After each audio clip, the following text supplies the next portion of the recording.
Last Saturday, UFC 287 went down. There was a bunch of good fights on the card, but one we were all waiting for was Israel Adesanya versus Alex Pereira Poatan. The rematch, the fourth fight between both of them. People always talk about kickboxing, MMA being different. If you watch these guys fight, it's been kickboxing every time, with a couple of exceptions of takedowns in the first fight. The fight has always been the same, kickboxing. And the fight went down as expected. Alex Pereira pretty much dominated. From the beginning, he was working them leg kicks, slowing down Izzy's movement, going to the body, and eventually letting the boxing go. Well, Izzy, being a counterpuncher that he is, was able to find an opening in Alex Pereira's style. Alex Pereira was starting to dominate with the leg kicks, with the body shots, and he felt like Izzy was going to go down. And I did too, I'm not going to lie. Izzy was slowing down 100%, and Alex Pereira, he let it go. Izzy set him up by playing possum with an overhand right, Dan Henderson style, and it clipped Pereira right on the temple. Pereira's legs buckled. He almost went down, and then there was a follow-up, I think, left hook that got Pereira right on the chin, and he was out. And then a hammer fist from hell to finish it off. Now, to go based off that, I still think Pereira's a better fighter when it comes to both of them. I think the big thing here is the lack of chin of Pereira.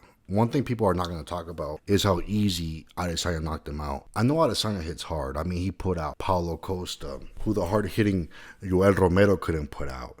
He put out Robert Whittaker, who the hard-hitting Yoel Romero couldn't put out. And on, he's knocked out a lot of dudes, like Derek Brunson. This one in particular felt a little too easy for Adesanya. Like I said, it was a tough fight, and Pereira was outpointing him. But the way Pereira went down kind of makes me suspicious of how good his chin is. You see, in the first fight, similar thing happened. It was not an overhand right. It was a straight right that caught Pereira at the end of the round. And if there were, like he said, if there was 2 more seconds, he probably would have put him out. Pereira was out on his feet after that straight left hook combination. If you watch both of the fights, Adesanya never really got to Pereira. He never really punched Pereira in the face the whole time they were fighting. Pereira's reflexes and his movement and his style, his tall, straight up style, makes it hard for him to get hit in the face. But anytime he did get hit in the face, he was almost out. And I watched previous fights from Pereira. When he gets hit in the head, he goes out. Not goes out, but he gets rocked, and he looks kind of weird. Like, he doesn't really react like a Kelvin Gas. I've seen Izzy light up guys, and they get back to where they were at. They reset pretty well. And then the Kelvin versus Izzy fight, Adesanya hit him with bigger shit than when he hit Pereira. And Gastelum walked through that shit, but Pereira went out. I would say both fights, because, I mean, like, the first round, he was pretty much out. So that makes me wonder, does Pereira have a chin?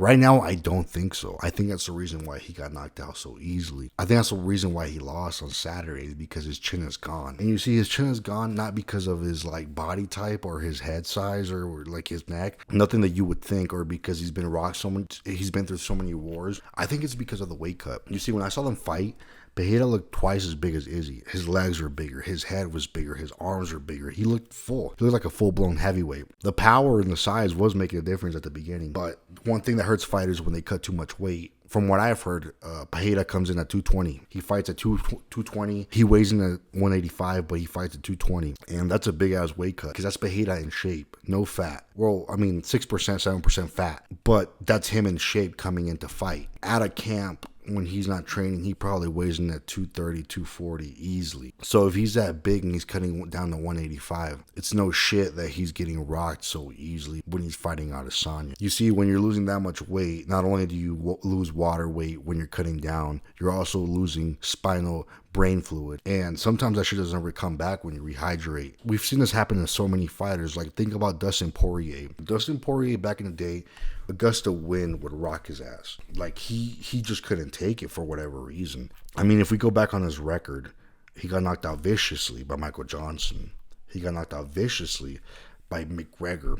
Rocked by lesser fighters like a Diego Brandao, Bobby Green. He was really skating on thin ice back in the day when he was getting hit. And all of a sudden we see him take on bigger punches than Conor McGregor himself, like a Dan Hooker. He took all his shots, no problem, when he went up to 155. And that's a big thing that Mike Brown was talking about. Poirier can take punches now because he went up in weight class. He wasn't diminishing himself so much and cutting so much weight to where he was weakening his brain, his resistance. He fought Justin Gaethje, big, hard-hitting Justin Gaethje, who's fucked up a lot of dudes recently. took all his shots, took off Michael Chandler's shots, who I think also hits harder than McGregor, and with no problem. And if we're talking about McGregor, he fought McGregor twice after that and got lit up twice and took it perfectly. I mean, he buckled like I think once out of those 2 fights where he won. I think that's a testament to what I'm talking about when it comes to weight cut. Now that he's not weight cutting too much, his resilience, his resistance went up, and I think that's a problem with Poatan. He's fighting as a diminished version of himself. So I still think Pereira's better, but I think the weight cut hurts him so much. That's what we saw on Saturday, because he just went out like somebody hit him with a shotgun. To me, it's like an unnatural way of going out based on what I've seen Izzy do in the past. Like, I don't think he hits out hard. At 205, maybe Pereira gets better. I don't think so. I think his resistance will go up, like Dustin Poirier's and other guys who've dropped a lot of weight in the past. But there's so many wrestlers. There's so many fucking guys that are way bigger than Izzy, way stronger than Izzy, punch way harder than Izzy. I think his best chance was at 185, and it ended on Saturday, in my opinion. But Pereira's still my guy. I love Pereira. He's a really good fighter, really good boxer, really good kickboxer, everything, except maybe the wrestling. But, I think that's a dilemma. I think that's the reason why Izzy ended up knocking him out, just because of the weight cut. Anyways, if you disagree, tell me why in the comments and tell me why I'm right or wrong. Have a good one.